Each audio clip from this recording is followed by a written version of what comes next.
Hello everyone, welcome back a new shorts. তো আজকে হচ্ছে 3ই মার্চ। তো সকালবেলায় মেয়েকে উঠিয়ে স্কুল দিয়ে এসেছি। আর এখানে এসে আমি সবার আগে রান্না করছিলাম। দেখো, মসুর ডালের বড়া করে তারপর তরকারি করেছি, আর রান্না করেছিলাম হচ্ছে পটল ভাজা।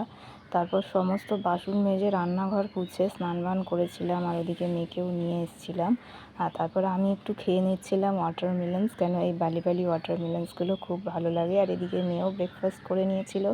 আর মেয়ের স্কুল থেকে যে প্রজেক্টটা দিয়েছিল ছোলা গাছ বসাতে, তো এই দেখো মাটির মধ্যে আমি ছোলা গাছগুলো বসিয়ে দিয়েছিলাম। আর এদিকে মেয়ে কালকে যে থার্মোকলের প্লেটগুলো নিয়ে গেছিলো সেগুলো রং করে এনেছিল। তারপর কিছুটা ডিজাইন ওকে বলে বলে দিয়েছিলাম, ওই করেছিল।